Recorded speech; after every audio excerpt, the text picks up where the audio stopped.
La estrategia del Frente para las Elecciones parece clara. Hasta ahora está con una suerte de surcido invisible en el interior, que es donde está más flojo. No se expone demasiado mediáticamente y que el desgaste lo hagan otros. Y esos otros, con el afán de hacer campaña colgados de Orsi, lo critican, le faltan al respeto, le exigen que hable y que tire algún nombre para confrontar.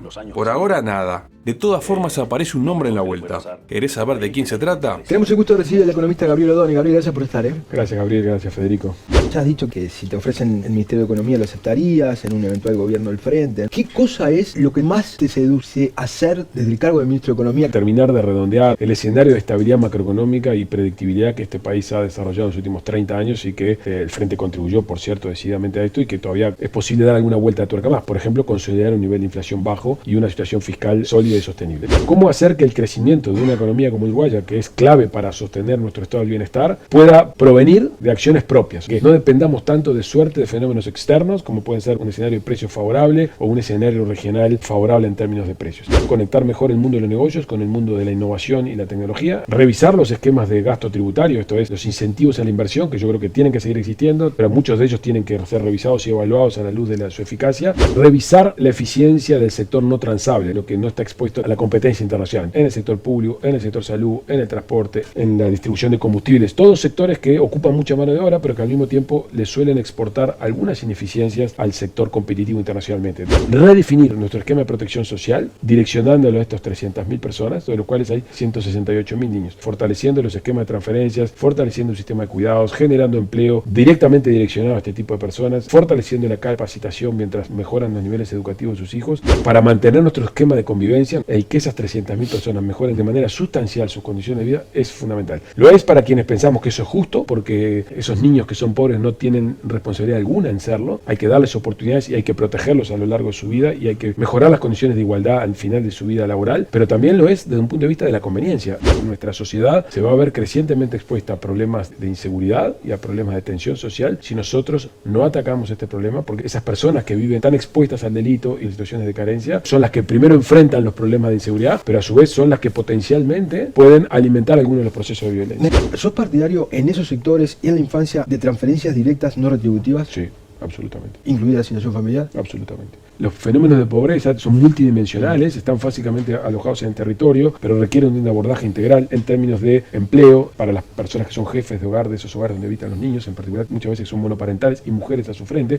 Hay un problema del sistema de cuidados, porque esas personas, por más que tengan eso, si no tienen a alguien que les resuelva el arreglo familiar del cuidado de los niños, no pueden aceptarse en el trabajo. Tiene que haber transferencias para que garanticen un ingreso mínimo.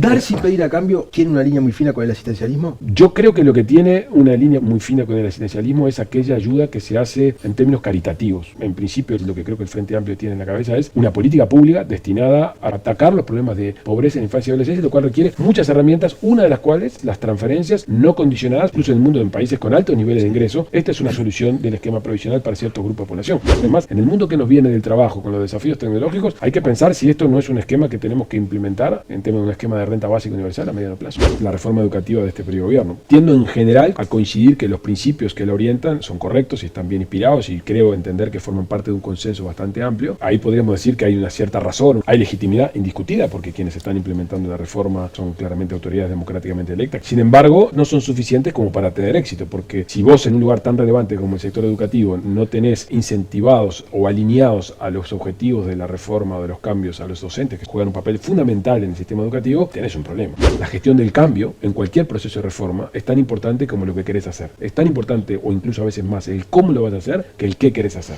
El sistema educativo tiene varios desafíos. El primero y el más importante de educación es darle las herramientas, los conocimientos a las personas, primero para que sean más libres, para que tengan más capacidad de opinar y de comportarse como ciudadanos, y en segundo lugar para que se puedan insertar adecuadamente en el mercado laboral. A mí, en mi opinión, lo primero es más importante que lo segundo, pero van bastante unidos de la mano. El 80% de la población económicamente activa trabaja en el sector no transable, donde hay que mejorar eficiencia y hay que aumentar productividad. Y además el sector transable, no absorbedor de mano de obra, pero que es capaz de generar atracción de divisas y que es el motor del crecimiento del sector agropecuario, lo que gira en torno de él, más recientemente el software o la biotecnología, no son intensivas en mano de obra, y en el caso de la biotecnología y el software requieren habilidades que hoy no es las que el sistema educativo provee masivamente. Entonces tenemos que mejorar la calificación, mejorar la capacitación de las personas para que se inserten en aquellos sectores más dinámicos, para que tengan oportunidad de trabajo y sobre todo porque siendo así van a poder ganar mejores salarios porque esos sectores remuneran mejor porque están atados a negocios internacionales. Eso eso es un proceso de cambio largo y a su vez el sistema educativo tiene que atacar fuertemente a los problemas de la pobreza, a esos niños, esas niñas que hoy habitan en hogares pobres o que los adolescentes tienen dificultades muy grandes para incorporarse al mercado laboral, como lo muestran las tasas de desempleo juvenil. Tienen que tener un nivel de calificación e instrucción para ser más libres, para poder elegir mejor y para poder insertarse mejor en el futuro del mercado laboral.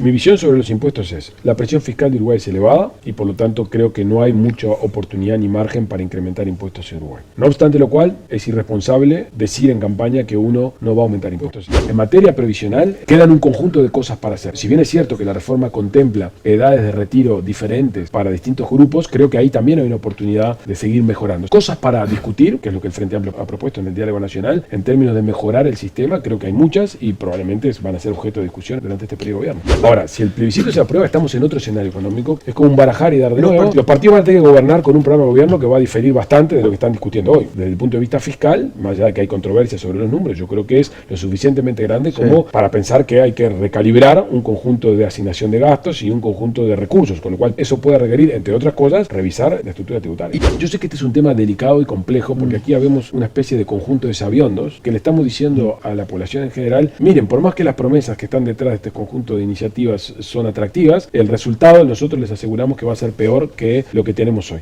Es un proyecto altamente inconveniente, no solamente por los riesgos y los perjuicios que entraña, sino que pone la prioridad en un lugar donde está. La prioridad en este país está en los niños, en los adolescentes que habitan en hogares pobres. Son 168.000 personas. Por cada adulto mayor pobre tenemos 10 niños pobres. ¿Eres consciente que podía generar resistencia, como el Partido Comunista quizás solía decir, no es el hombre más indicado? Eso me pasaba en los años 80 en la FEU, exactamente igual. Pero para un ministro de Economía, siendo un ministro tan importante, ¿es lo ideal asumir una oposición interna? Lo único que es relevante para cualquier función del Poder Ejecutivo, pero en particular para el ministro de Economía, es el apoyo del presidente. La clave es que el ministro de Economía sea una persona de confianza del presidente, y por eso es que el presidente tiene que decir quién es, tanto para apoyarlo como para apartarlo o aceptar una renuncia cuando las cosas no funcionan. El que va a definir qué es lo que quiere hacer con el gobierno o la política es el presidente, y en todo caso yo tendré que decir si lo que quiere hacer el presidente es algo que yo puedo hacer. ¿Vos lo entendés como un cargo político? Absolutamente. Como cualquier ministro, tiene que ser un cargo político. El ministro de Economía puede tener el mejor plan del mundo, el plan más consistente y más técnicamente mejor diseñado, pero si no es políticamente factible y no es consciente que no es políticamente factible, cae. Parece bastante solvente en su disciplina, pero una cosa es la teoría y otra cosa es la praxis. Y no sería la primera vez que un economista del Frente tenga algo de resistencia dentro del partido. Por ejemplo, a Danilo, algunos del Frente lo consideraban neoliberal.